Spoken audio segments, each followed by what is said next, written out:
Sekarang kita sedang berada di bulan Februari, bertepatan bulan Rajab.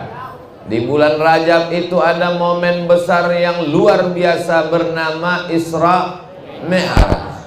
Selesai Rajab masuk bulan Sya'ban, ada lagi luar biasa bernama Nisfu Sya'ban. Selesai Sya'ban masuk Ramadan, ada lagi luar biasa bernama Nuzul Quran. Selesai itu masuk di bulan Syawal, ada lagi momen luar biasa halal bi halal. Momen-momen ini sebenarnya diciptakan Allah untuk menjadi titik temu di antara kita. Maka kalau ada acara hadir, datang, duduk, diam, dengar. Ngantuk-ngantuk dikit dapat pahala.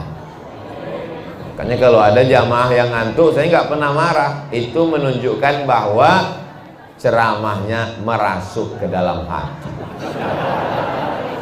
Nah, makanya nanti kalau ada yang mengatakan Isra Mi'raj bid'ah, Nisfu Sya'ban bid'ah, Nuzul Quran bid'ah, halal bihalal bid'ah, datang buat lebih besar, lebih megah, sound sistemnya menggelegar, supaya yang mengatakan bid'ah langsung modal.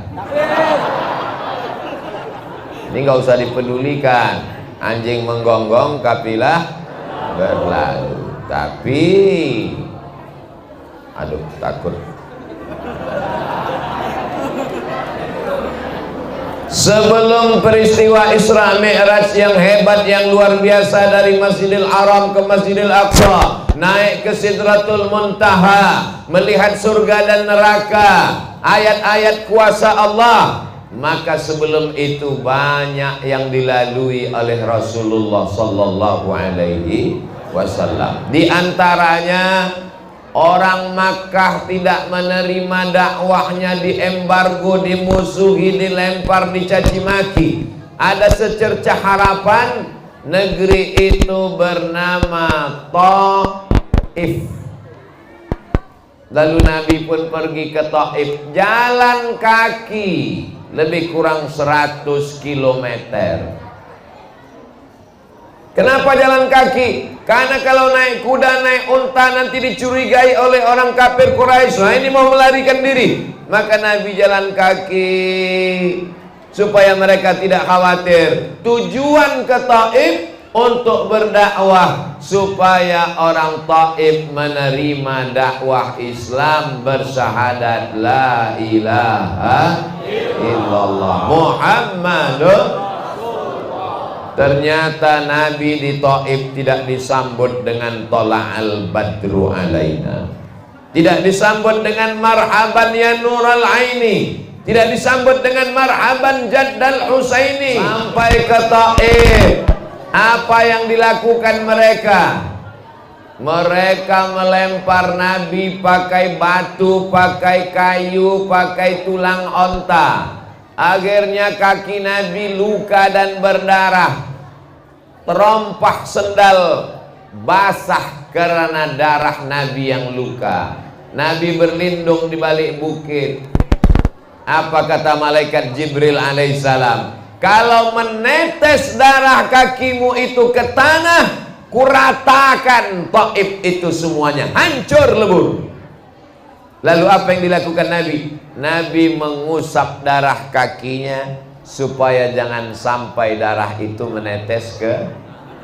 Makanya selalu orang membahas Isra Mi'raj, hebat, naik burak, terbang melayang, naik ke Sidratul Muntaha, melihat surga dan neraka. Kita akan naik ke atas, langsung ke langit. Kita akan naik ke atas, tapi kalau kita bersabar di bumi. Betul? Ini dasar Isra Mi'raj. Nabi itu Isra Mi'raj bukan ujuk-ujuk, tiba-tiba nggak ada angin, nggak ada hujan, langsung. Nggak. Ini ada ujian yang besar dan berat. Ketika bersabar, maka diangkat oleh Allah Subhanahu. Termasuk mereka yang di atas ini kan bersabar. Bersabar nggak dapat tempat di bawah, diangkat ke atas. Berproses naik tangga. Lalu kemudian Nabi berlindung di balik bukit. Di situ dia mengadu kepada Allah. Apa kata Nabi? Ilaika ashku dha'fa quwwati. Kepada engkau aku mengadukan kelemahanku, wa qillata hilati, ketidakberdayaanku, wa hawani 'alan nas. Aku sekarang terhina di tengah manusia. Mereka merendahkan, menjatuhkan aku, ya Allah. Lalu kemudian apa yang terjadi? Datang malakul jibal. Malaikat malakul jibal, malaikat penjaga gunung-gunung. Jadi seluruh jibal, gunung-gunung itu ada satu malaikat khusus yang ditugaskan menjaganya. Tapi jangan gara-gara ini lalu anak muda naik ke bukit mau ketemu malakul jibal. Datang malakul jibal mengatakan, ada dua bukit yang besar di kota Makkah. Satu Jabal Abi Qubais, satu Jabal Qu'ayqi'an. Wahai Muhammad sallallahu alaihi wasallam, tunjukkan bukit yang paling besar di kota Makkah, akan aku cabut, aku timpakan ke orang Taif yang mengejek, melemparmu, rata mereka semuanya dengan tanah. Andai kita yang jadi nabi waktu itu. Hai Abdul Somad, tunjukkan mana gunung yang paling besar, akan aku cabut, kutimpakan ke mereka. Langsung, segera, jangan pakai lama.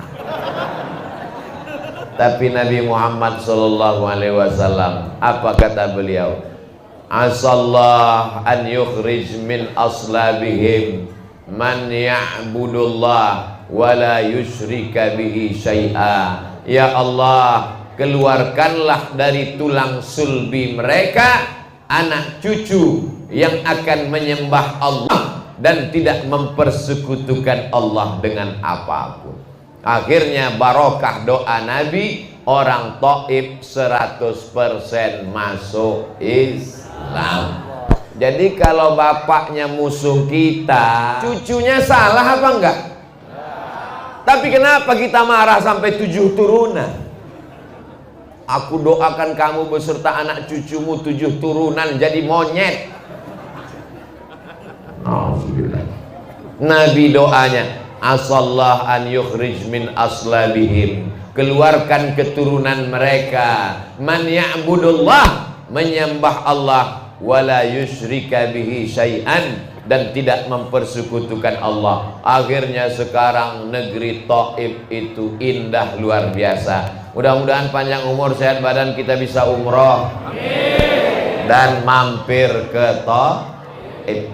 Di Taif itu subur, dingin, ada wortel, ada timun, ada bunga-bunga seperti puncak, indah. Dan sekarang semuanya sudah muslim, bersyahadat, asyhadu an la ilaha illallah wa asyhadu anna muhammadan Rasulullah. Ini pelajaran dari Taif. Lalu Nabi Muhammad SAW pun pulang dari Taif.